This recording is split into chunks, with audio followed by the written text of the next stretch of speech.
Hello friends, Awas Yojana এবং 100 দিনের কাজের প্রকল্পের টাকা নিয়ে মুখ্যমন্ত্রী মমতা বন্দ্যোপাধ্যায় কড়া হুঁশিয়ারি দিলেন কেন্দ্রকে।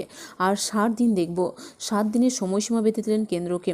দীর্ঘদিনের বকেয়া টাকা যদি 7 দিনের মধ্যে না দিয়ে থাকে তাহলে কিন্তু কড়া হুঁশিয়ারি দিলেন তিনি যে আগামী 7 দিনের মধ্যে এই টাকা ফেরত না দিলে আন্দোলনের পথে নামবেন তৃণমূল কংগ্রেস। অর্থাৎ মুখ্যমন্ত্রী মমতা বন্দ্যোপাধ্যায় এমনটাই জানালেন। গত 23শে জানুয়ারি এই নিয়ে দিল্লিতে একটি রাজ্যের সচিবদের সঙ্গে একটি জরুরি বৈঠক করা হয়েছিল এবং সেখানেও কোনো আশা মেলেনি এখনও পর্যন্ত বকেয়া টাকা নিয়ে, যে কবে এই টাকা মিলতে পারে এই নিয়ে কোনো আশা না মেলায় আগামী 7 দিনের সময়সীমা বেঁধে দিলেন কেন্দ্রকে মুখ্যমন্ত্রী মমতা বন্দ্যোপাধ্যায়। আজকের এই ভিডিওতে আপনাদেরকে বিস্তারিত জানাবো যে মুখ্যমন্ত্রী মমতা বন্দ্যোপাধ্যায় আর কি জানিয়েছেন। তার আগে ভিডিওটি যদি ভালো লেগে থাকে তো অবশ্যই একটি লাইক করবেন, বন্ধুদের সঙ্গে শেয়ার করবেন। চ্যানেল নতুন দর্শক হয়ে থাকলে অবশ্যই চ্যানেলটি সাবস্ক্রাইব করে পাশে থাকা অল নোটিফিকেশন অন করে রাখবেন। দিনের কাজের বকেয়া নিয়ে নানা টানাপোড়েন চলেছে, তবে এবার চরম হুঁশিয়ারি দিলেন মমতা বন্দ্যোপাধ্যায়। কার্যত কেন্দ্রকে সময়সীমা বেঁধে দিলেন নেত্রী। সাধারণতন্ত্র দিবসেই মুখ্যমন্ত্রী হুঁশিয়ারি, আর 7 দিন দেখা হবে, তারপর বকেয়া না পেলে 100 দিনের কাজের বকেয়া টাকা না ছাড়লে বিরাট আন্দোলন হবে বলে হুঁশিয়ারি দিলেন মমতা বন্দ্যোপাধ্যায়। রাস্তায় নেমে আন্দোলনের ক্ষেত্রে মমতা বন্দ্যোপাধ্যায়ের বিকল্প ছিল না, তবে তিনি তখন ছিলেন বিরোধী নেত্রী।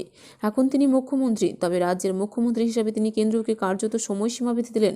তার সাফ কথা, আর 7 দিন দেখা হবে। কেন্দ্র রাজ্য সচিব পর্যায়ের বৈঠক হয়েছে, তার মধ্যেও 100 দিনের কাজের টাকা না ছাড়লে তৃণমূল বৃহত্তর আন্দোলনে নামবে। রাজভবন চা চক্রে গিয়েছিলেন মুখ্যমন্ত্রী। এদিকে সাধারণতন্ত্র দিবসেই তিনি কেন্দ্রকে একেবারে সময় বেঁধে দেন। এদিকে 100 দিনের কাজের বকেয়া সংক্রান্ত ব্যাপারে মঙ্গলবার সচিব পর্যায়ে বৈঠক হয়েছিল দিল্লিতে। কেন্দ্র রাজ্য সরকারের সচিব পর্যায়ে বৈঠক ছিল এটি। কেন্দ্রীয় গ্রাম্য উন্নয়ন দপ্তরের সচিব শৈলেশ কুমার সিং উপস্থিত ছিলেন বৈঠকে। প্রধানমন্ত্রীর দপ্তরের সচিবরাও ছিলেন বৈঠকে। সামনেই লোকসভা ভোট, তার আগে বকেয়া সংক্রান্ত ব্যাপার হলো বৈঠক। তবে শেষ পর্যন্ত লোকসভা ভোটের আগে এই 100 দিনের কাজের বকেয়া মিলবে কিনা সেটাই বড় প্রশ্ন। 100 দিনের বকেয়া নিয়ে গত কয়েক মাস ধরেই চূড়ান্ত টানাপোড়েন চলেছে। তৃণমূল নেতা অভিষেক বন্দ্যোপাধ্যায় একাধিকবার এই নিয়ে দিল্লিতে দরবার করেছেন, এমনকি ধর্নাও হয়েছে। শ্রমিকদের নিয়ে গিয়ে তিনি ধর্নায় বসেছিলেন তৃণমূল, তারপরেও বকেয়া মেটেনি। তবে সূত্রের খবর, এদিনের বৈঠকের পরেও কোনো দিশা মিলেছে এমনটা নয়। সূত্রের খবর, কেন্দ্রীয় সরকারের রাজ্যের 100 দিনের কাজের বকেয়া সংক্রান্ত ব্যাপারে কিছু অসঙ্গতির কথা জানিয়েছিলেন।